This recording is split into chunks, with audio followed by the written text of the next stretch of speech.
Capítulo 4. Lição 3. Cuide de seus negócios.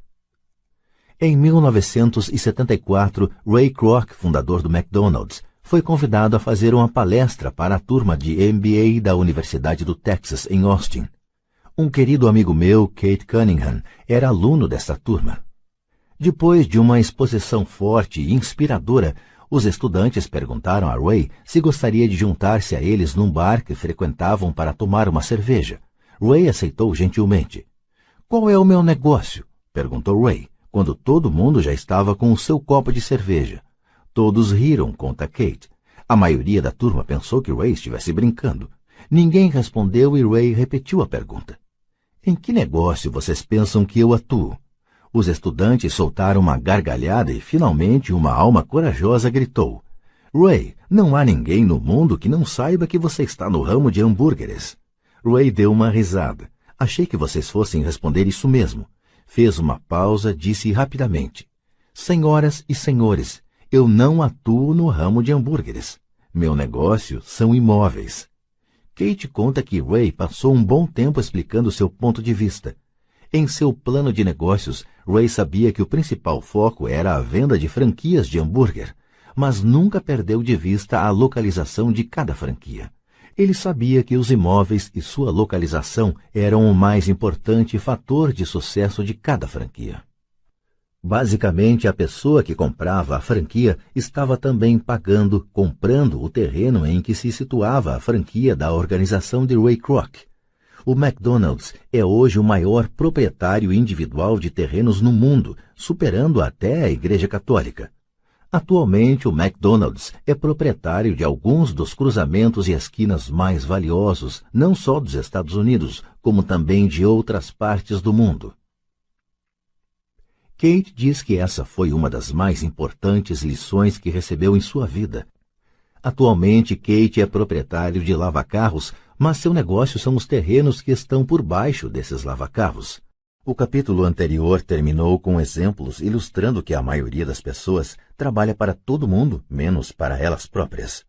Elas trabalham em primeiro lugar para os donos das empresas, depois para o governo ao pagar impostos e finalmente para o banco onde fizeram a hipoteca. Quando garoto não havia nenhum McDonald's por perto. Contudo, meu pai rico ensinou a mim e a Mike a mesma lição que Ray Kroc deu na Universidade do Texas. É a lição 3 dos ricos. O segredo é: cuide de seu negócio. As dificuldades financeiras são muitas vezes o resultado direto de se trabalhar toda a vida para outras pessoas. Muita gente chegará sem nada ao fim de sua vida de trabalho. Nosso atual sistema de ensino se concentra em preparar a juventude para os empregos por meio do desenvolvimento de habilidades acadêmicas. Suas vidas girarão em torno de seus salários, ou, como citado anteriormente, pela renda gerada por emprego. Depois de desenvolvidas as habilidades acadêmicas, os estudantes vão para níveis mais elevados de ensino a fim de desenvolver suas habilidades profissionais. Eles estudam para tornar-se engenheiros, cientistas, cozinheiros, policiais, artistas, escritores, etc. Suas habilidades profissionais lhe permitirão ingressar na força de trabalho e trabalhar por dinheiro. Há uma grande diferença entre sua profissão e seu negócio. Muitas vezes pergunto às pessoas: "Qual é o seu negócio?" E elas respondem: "Sou banqueiro." No inglês, usa-se a mesma palavra banker para denominar o banqueiro e o gerente do banco. Então lhes pergunto se eles são donos do banco. Em geral, respondem: "Não, eu trabalho para o banco." Nesse caso, está se confundindo profissão com negócio. Sua profissão pode ser a de banqueiro, mas elas ainda não são donas do negócio. Ray Kroc sabia claramente a diferença entre sua profissão e seu negócio. Em uma época, ele vendia misturadores de milkshake e pouco depois vendia franquias de hambúrguer.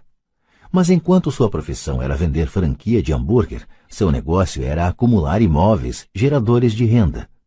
Um dos problemas com a escola é que frequentemente você se transforma naquilo que você estuda. Se você estuda, digamos, culinária, você se torna um chefe. Se você estuda direito, você se torna um advogado. E se você estuda mecânica de automóveis, você se torna um mecânico. O erro de tornar-se aquilo para o que você estuda é que muitas pessoas se esquecem de cuidar de seu negócio. Elas passam a vida cuidando dos negócios de outras pessoas e enriquecendo essa pessoa. Para ter segurança financeira, a pessoa precisa cuidar de seu negócio. Seu negócio gira em torno de sua coluna de ativos, em oposição à sua coluna de renda.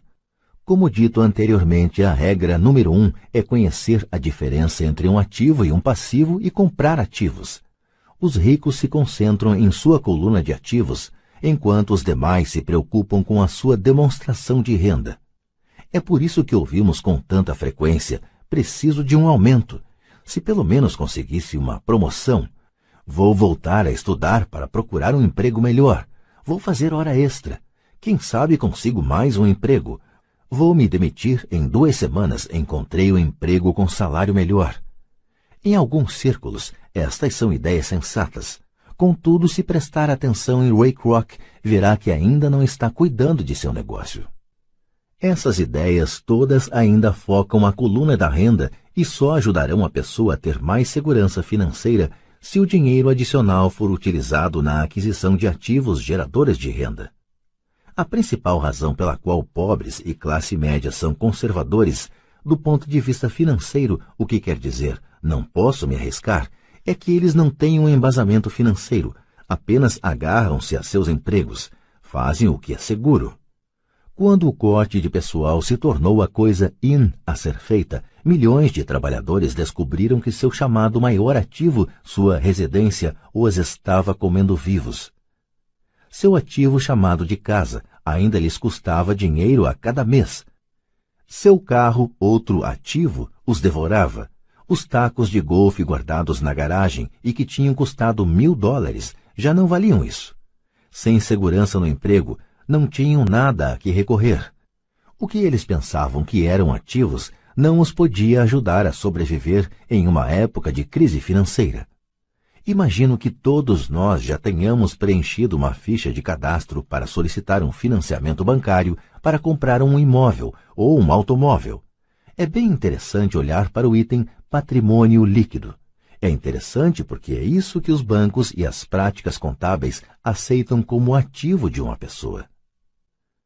Certo dia, minha posição financeira não parecia muito boa para obter um crédito, de modo que incluí meus tacos de golfe, minha coleção de arte, livros, aparelho de som, televisão, ternos Armani, relógios de pulso, sapatos e outros objetos pessoais, a fim de aumentar o montante da coluna dos ativos. O empréstimo, entretanto, foi recusado porque eu tinha muito dinheiro investido em imóveis. Os responsáveis pela concessão de empréstimos não gostaram do fato de eu obter uma parte tão grande de minha renda com apartamentos alugados. Eles queriam saber por que eu não tinha um emprego normal com um salário. Eles não questionaram os ternos Armani, os tacos de golfe ou a coleção de arte. A vida, às vezes, é dura para quem não se encaixa no perfil padrão. Tenho arrepios sempre que ouço alguém falar para mim que seu patrimônio líquido é de $1 milhão ou de $100 mil ou qualquer outro valor.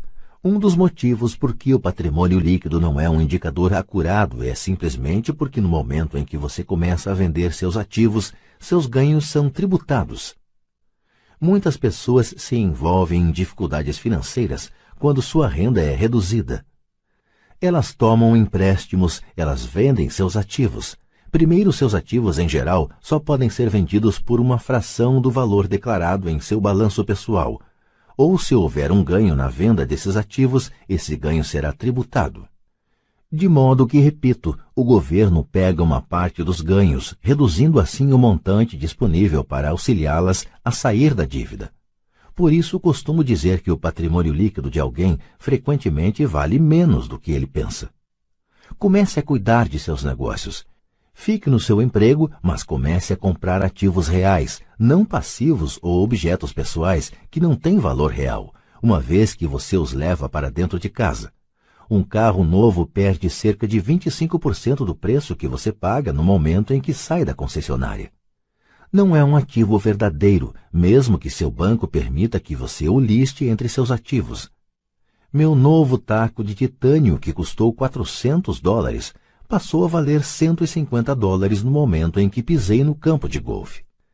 Para adultos, a lição é manter reduzidas as despesas, reduzir os passivos e formar diligentemente uma sólida base de ativos. Para os jovens que ainda não saíram de casa, é importante que seus pais lhes ensinem a diferença entre ativos e passivos. Faça com que seus filhos comecem a construir uma firme base de ativos antes que saiam de casa, casem, comprem casa, tenham filhos e se encontrem em uma situação financeira difícil, agarrando-se a um emprego e comprando tudo a crédito. Vejo muitos jovens casarem e se verem aprisionados em um estilo de vida que não lhes permite sair do atoleiro das dívidas durante a maior parte dos anos de trabalho. Frequentemente, quando o último filho sai de casa, os pais constatam que não se prepararam adequadamente para a aposentadoria e começam a tentar poupar algum dinheiro. Então, seus próprios pais adoecem e eles se deparam com novas dificuldades. Qual o tipo de ativo que sugiro a você ou a seus filhos adquirirem? No meu mundo, ativos reais se agrupam em várias categorias diferentes. 1. Negócios que não exigem minha presença. Sou o dono deles, mas eles são administrados por outras pessoas. Se eu tiver que trabalhar neles, não é um negócio, torna-se uma profissão. 2. Ações. 3. Títulos. 4. Fundos mútuos. 5. Imóveis que geram renda. 6. Promissórias. 7. Royalties de propriedade intelectual como música, escritos, patentes. 8. Tudo o que tenha valor, gere renda ou se valorize e tenha um mercado líquido. Quando garoto, meu pai instruído me incentivava a procurar um emprego seguro. Meu pai rico, por outro lado, me incentivava a começar a adquirir ativos que me agradassem. Se você não gostar deles, você não cuidará deles. Comecei a adquirir imóveis simplesmente porque adoro prédios e terrenos. Gosto de comprá-los. Poderia buscá-los o dia todo. Quando surgem problemas, não são tão graves que mudem meu apreço pelos imóveis. Pessoas que detestam imóveis não deveriam comprá-los. Adoro ações de pequenas empresas, especialmente aquelas que estão iniciando suas atividades. A razão é que eu sou um empreendedor, não um homem da grande empresa. Quando jovem, trabalhei em grandes organizações como a Standard Oil da Califórnia, a Marinha dos Estados Unidos e a Xerox Corp. Apreciei o tempo que lá passei e tenho boas lembranças, mas eu sabia lá no fundo que não era um homem de organização.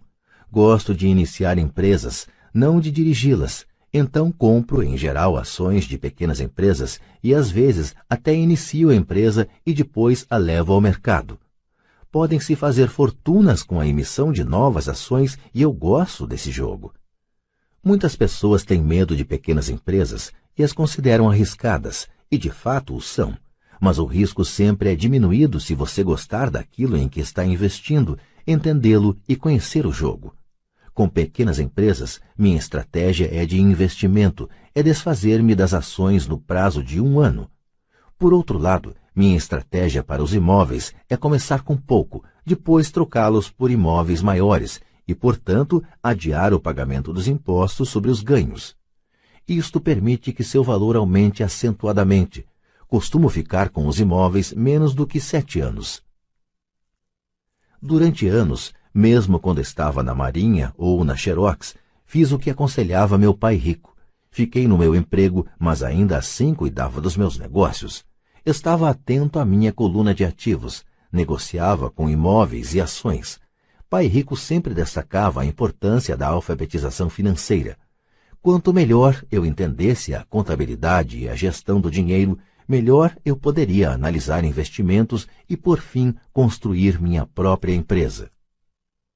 Eu não incentivaria ninguém a iniciar uma nova empresa, a menos que realmente o desejasse. Conhecendo o que conheço quanto à direção de uma empresa, não recomendaria a tarefa a ninguém. Em certos casos, quando a pessoa não consegue um emprego, iniciar uma empresa pode ser uma solução. As chances, entretanto, são adversas. 9 entre 10 empresas quebram em 5 anos. Das que sobrevivem aos primeiros 5 anos, 9 entre cada 10 também quebram. Se você realmente tem o desejo de ter sua própria empresa, vá em frente. Se não for esse o caso, fique no seu emprego e cuide de seus negócios. Quando digo cuide de seus negócios, Refiro-me à formação e à manutenção de uma sólida coluna de ativos. Se $1 entrar nela, nunca o deixe sair de lá. Pense deste modo: uma vez que $1 entra na coluna dos ativos, ele se transforma em seu empregado. O melhor do dinheiro é que ele trabalha 24 horas por dia e pode fazê-lo durante gerações. Fique no seu emprego, seja um ótimo empregado, mas construa essa coluna de ativos. À medida que seu fluxo de caixa cresce, você pode comprar alguns artigos de luxo. Uma distinção importante é que os ricos compram os artigos de luxo por último, enquanto pobres e classe média tendem a fazê-lo antes. Nos Estados Unidos, os pobres e a classe média frequentemente compram itens de luxo como casas grandes, diamantes, peles, joias ou barcos, porque desejam parecer ricos. Parecem ricos, mas na verdade estão afundando em dívidas. As pessoas que já têm dinheiro, os ricos a longo prazo, constroem primeiro sua coluna de ativos. Então, com a renda gerada por sua coluna de ativos, compram os artigos de luxo. Os pobres e a classe média compram artigos de luxo com seu próprio suor, sangue e com a herança de seus filhos. Um luxo verdadeiro é uma recompensa por ter investido e desenvolvido uma coluna de ativos. Por exemplo, quando minha mulher e eu auferimos uma renda maior com nossos apartamentos, ela comprou sua Mercedes. Ela não fez nenhum trabalho extra ou arriscou sua parte porque os imóveis compraram o carro. Contudo, ela teve que esperar durante 4 anos enquanto o portfólio de imóveis crescia e finalmente começou a gerar suficiente renda extra para pagar o carro. Mas o luxo, a Mercedes, foi uma verdadeira recompensa. Ela provou que sabia como aumentar sua coluna de ativos. Esse carro significa muito mais para ela do que apenas outro carro bonito. Significa que utilizou sua inteligência financeira para adquiri-lo. O que muita gente faz é comprar compulsivamente um carro ou outro bem de luxo a crédito. Podem estar se sentindo entediadas e desejam apenas um brinquedo novo. Comprar um luxo a crédito leva alguém mais cedo ou mais tarde a se ressentir desse luxo, porque o endividamento se torna um ônus financeiro. Depois que você dedicou seu tempo e investiu em seus negócios, está pronto para acrescentar o toque mágico, o maior segredo dos ricos, o segredo que põe os ricos muito à frente da multidão, a recompensa no fim da estrada por ter dedicado diligentemente seu tempo para cuidar de seus negócios.